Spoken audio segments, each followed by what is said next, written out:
आपके अपने YouTube channel Hindi Padmaavat में आप सभी का स्वागत है। कैसे हैं आप सभी? आशा करते हैं आप सभी बेहद अच्छे होंगे।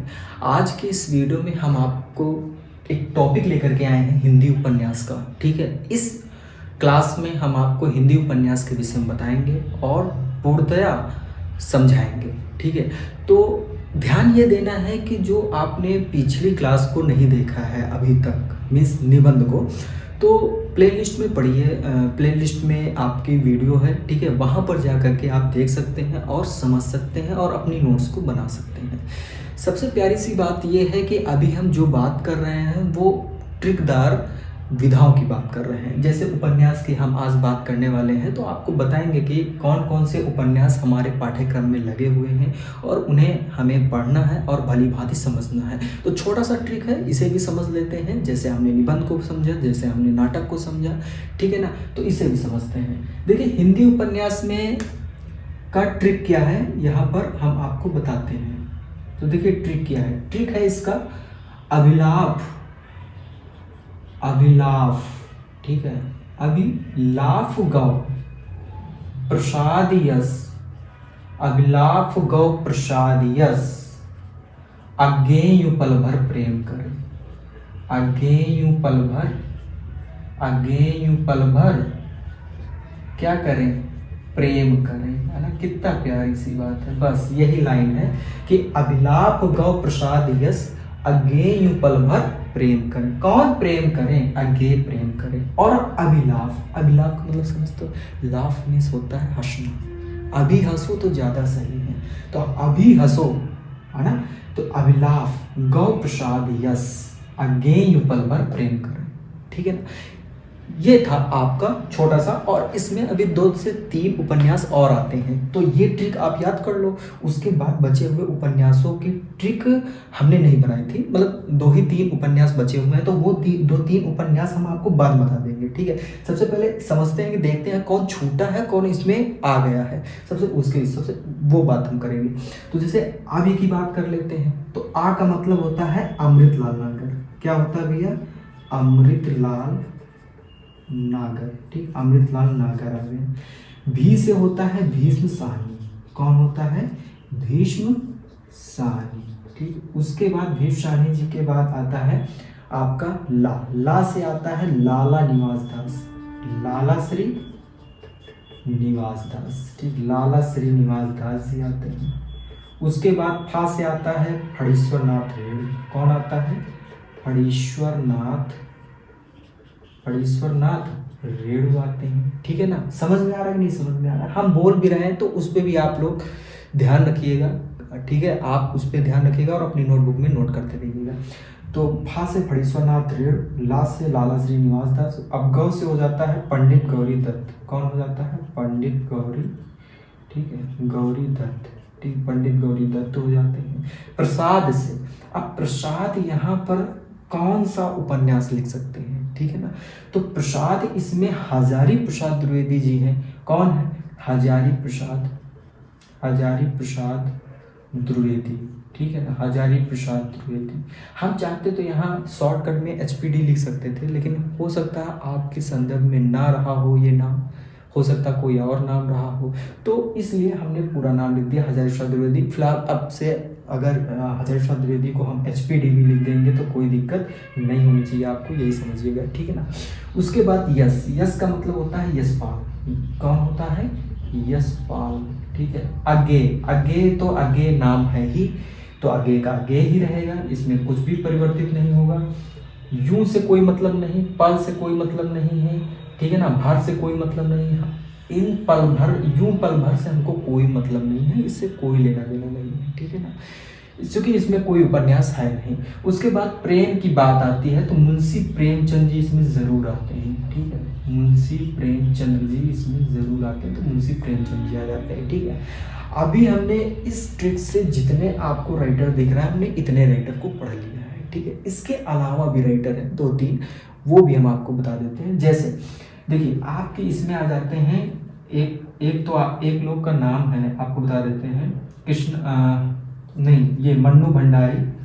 ठीक है, मन्नू भंडारी, एक तो मन्नू भंडारी है, दूसरा जगदीश चंद्र माथुर है, जगदीश चंद्र, ठीक, जगदीश चंद्र माथुर भी हैं इसमें, ठीक है।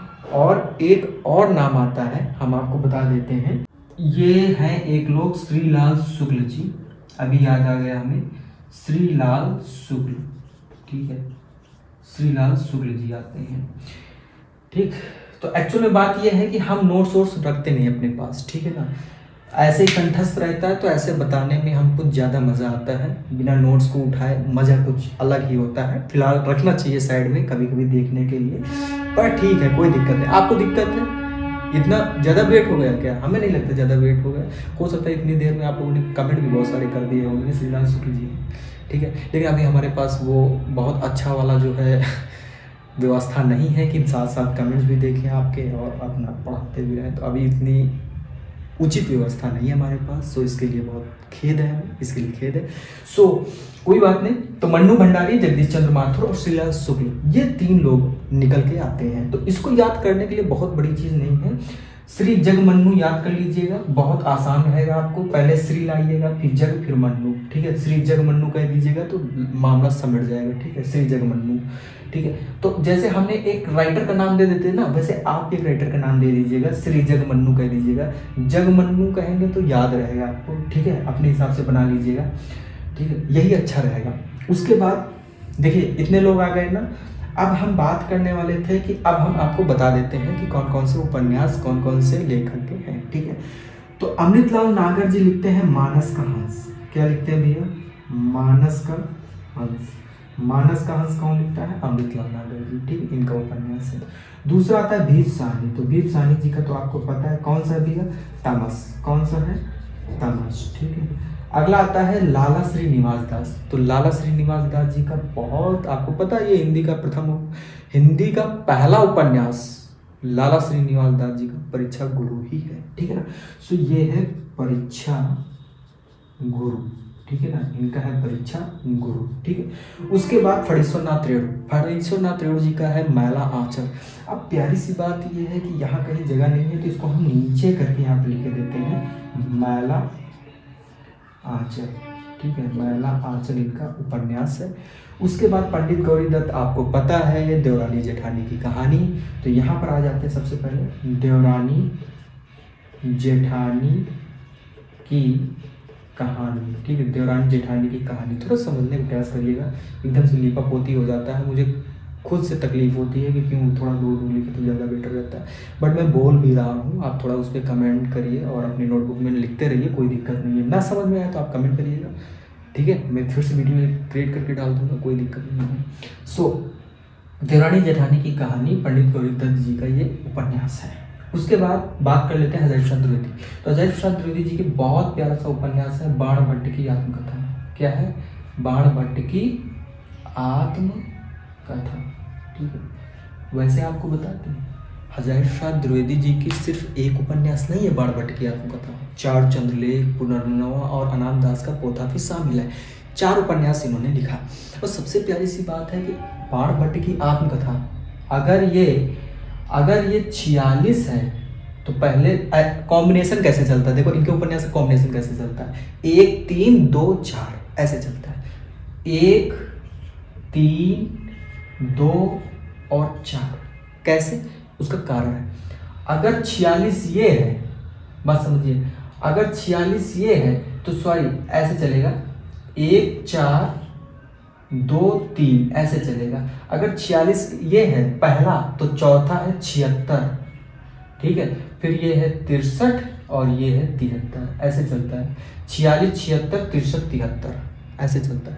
तो 1946 में इनकी बाण भट्ट की आत्मकथा आई, और 76 में इनका नाम दास का पोथा आया, और 63 में इनका 4 चंद्रलेख आया, और इनका जो है क्या लिखा हुआ है 73 है ना, 73 में इनका जो है अगर 4 चंद्रलेख तो इनका पुनर्नवा आ गया 73 में, ठीक है, देख लीजिएगा ऐसे ही चलता है। तो ये कॉम्बिनेशन है, ये हम आपको बाद में बता देंगे, ठीक है, अभी इसमें मत दिमाग लगाओ नहीं तो आप खो जाओगे, ठीक है, एक एक करके बताएंगे। जब बाण भट्ट की आपको था हम आपको उपन्यास पढ़ाएंगे ना, तो उसी में उसका ट्रिक बता देंगे कैसे आपको ये वाला सिस्टम याद करना है, ठीक है, एकदम से याद हो जाएगा, कभी नहीं भूलोगे।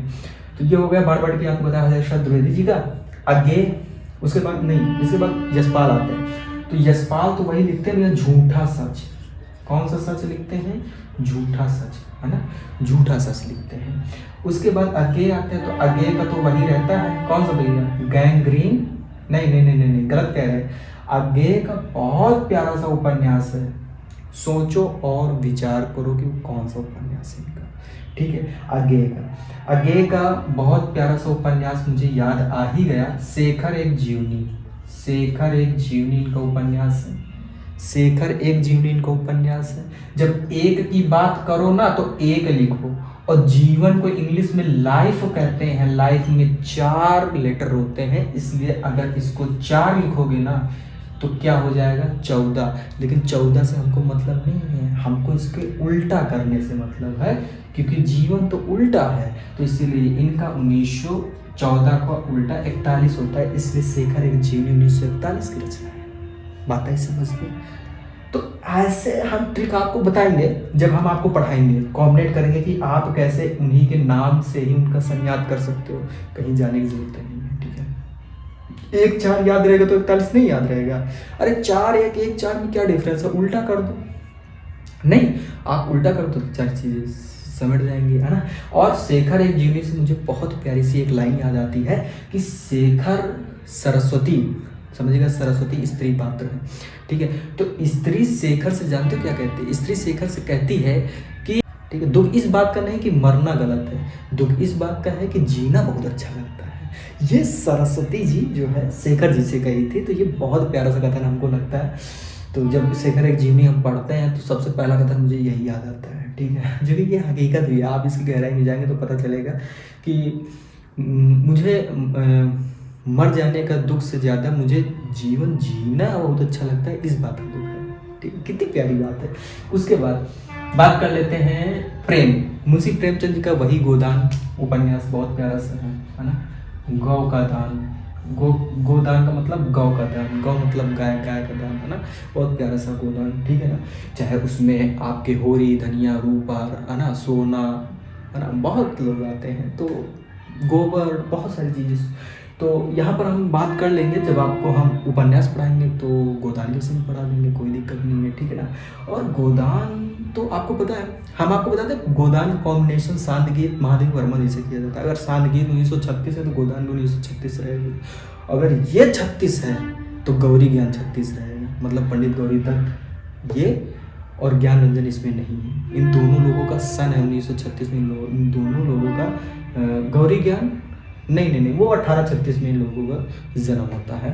गौरी दत्त जी का जन्म 1836 में होता है, ज्ञान रंजन का जन्म भी 1836 में होता है। तो 36 से कॉम्बिनेशन हम मिला रहे थे, कौन किसका बन रहा है, वो सब बात की बातें हैं, अभी आप यहीं पे रहिए। तो प्रेमचंद जी का बहुत प्यारा सा उपन्यास है गोदान, ठीक है ना, 1936 वाला। कौन सा वाला? 1936 वाला, ठीक है। हालांकि अब ऐसा नहीं कि कई सन में इन्होंने गोदान लिखा, मैं बता देता हूँ, सिर्फ याद कराने के लिए बोला है, ये गोदान 1936 का है, ठीक है, मुंशी प्रेमचंद जी का। अगला आता है मन्नू भंडारी, ठीक है। तो मन्नू भंडारी जी ने जो उपन्यास लिखा उसमें इन्होंने लिखा भैया आपका बंटी, ठीक है ना। क्या लिखा है भैया? आपका बंटी, ठीक है, आपका बंटी इनका उपन्यास है मन्नू भंडारी जी का, ठीक है। जगदीश चंद्र माथुर जिन्होंने लिखा है धरती धन्ना अपना, धरती धन्ना अपना, धरती धन्ना अपना, धरती धन्ना अपना, समझिएगा थोड़ा सा भाई, बहुत बेकार राइटिंग है ना, धरती धन्ना अपना। तो धरती धन्ना अपना जगदीश चंद्र माथुर। उसके बाद श्रीलाल शुक्ल जी का बहुत प्यारा सा राग दरबारी आता है। कौन सा आता भैया? राग दरबारी, ठीक है, राग दरबारी आता है।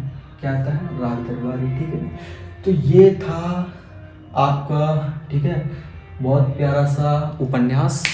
सारे उपन्यास हम आपको बता दिए, उपन्यासकार बता दिए, ठीक है, मीन्स सब कुछ बता दिए हैं इसी छोटे से ट्रिक के माध्यम से, ठीक है। तो ये ट्रिक याद रखिएगा आपको। अभिलाप गौ प्रसाद यस अज्ञे यूं पल भर प्रेम करें, बात खत्म। और उसके बाद श्री जगमन्नू जिसके राइटर हो जाते हैं, काम खत्म, ठीक है। इसी साइड में हम आपको बता ही देंगे श्री जगमन्नू, ठीक है। आप चाहो तो ऊपर लिख भी सकते हो श्री जगमन्नू, ठीक है, श्री जगमन्नू, है ना, है ना। अपने हिसाब से इसको बना सकते हो आप, ठीक है। ये वाला अपने हिसाब से बना सकते हो, ये वाला याद कर सकते हो। फिलहाल हमने आपको सारा बता दिया कैसे क्या था, ठीक है ना। और एक एक करके हम आपको बता देंगे। फिलहाल अभी ये छोटी सी ट्रिक उपन्यास के लिए। सो आज के इस वीडियो में बस इतना ही। नेक्स्ट वीडियो में हम आपको नेक्स्ट विधा लेकर के आएंगे, अन्य गद्य विधाएं। सो आज के लिए इतना ही, धन्यवाद।